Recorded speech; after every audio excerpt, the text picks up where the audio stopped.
Hi friends, welcome to Geetha's world. இந்த tassels எப்படி செய்கிறதுன்றது தான் இன்றைக்கி பார்க்க போகிறோம். வாங்க. இது ஸ்ட்ரெயிட் பீஸ் தான். இதை ஃபோல்ட் பண்ணி நம்ம ஸ்டிச் போட்டுக்கலாம். ஒரு ஃபுட்டோட அளவு ஸ்டிச் போட்டுக்கலாம். இது காட்டன் சாரீ தான், ஸ்ட்ரெயிட் பீஸு. எட்ஜில் மட்டும் கொஞ்சம் அகலமாக போட்டுக்கோங்க. அப்போ தான் நம்ம திருப்புறதுக்கு ஈஸியாக இருக்கும். இப்போ இது நாட் திருப்புறதுக்கான நீடில் நம்ம 1/4 இன்ச்சு விட்டுட்டு மொத்த கிளாத்தும் வெட்டி எடுத்துடலாம்.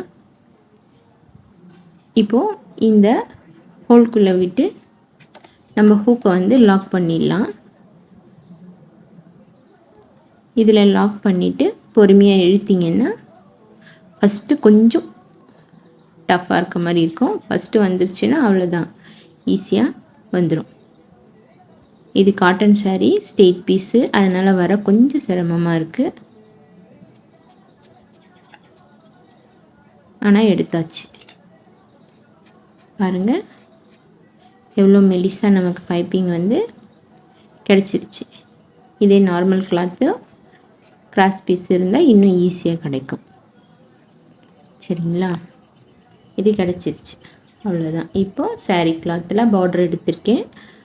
5 இன்ச்சு கட் பண்ணியிருக்கேன். 5 இன்ச்சு ஃபஸ்ட்டு ட்ரையாங்கிளாக மடிச்சுட்டு அதுக்கப்புறம் இந்த கார்னர் அந்த கார்னர் எடுத்து வச்சுட்டு நம்ம ஸ்டிச் போட்டுடலாம். இப்போ ஸ்டிச் போட்டு எக்ஸ்ட்ரா இருக்கிற பீசஸ் எல்லாம் கட் பண்ணிவிட்டு திருப்பினோம்னா நம்ம டெசல்ஸோட டிசைன் கிடச்சிடும். சின்ன போட் ஷேப் மாதிரி. இதுக்கு மேலே சின்னதாக சமோசா வைக்கலாம். அது வச்சா இன்னும் அழகாக இருக்கும். இதுக்கு எனக்கு கிளாத்து கிடைக்கல, ப்ளவுஸ் தைச்சிட்டு 2.5 இன்ச்சு தான் கிடச்சிது. நீங்கள் உங்களுக்கு கிளாத் இருந்தால் 3 இன்ச்சில் வச்சிங்கன்னா பர்ஃபெக்டாக இருக்கும். ஜஸ்ட் அதுக்கு அந்த போட் ஷேப்புக்கு மேலே வச்சு இந்த ட்ரையாங்கிள் ஸ்டிச் பண்ணிவிடுங்க. இதில் எக்ஸ்ட்ரா இருக்கிறத கட் பண்ணிவிட்டு அதை திருப்பினீங்கன்னா அந்த போட் ஷேப்புக்கு ஹெட்டு க்ளோஸ் ஆன மாதிரி வரும். அவ்வளோதாங்க. அழகாக இருக்குல்ல? பிடிச்சிருந்தால் லைக் பண்ணுங்கள், ஷேர் பண்ணுங்கள். Thank you friends.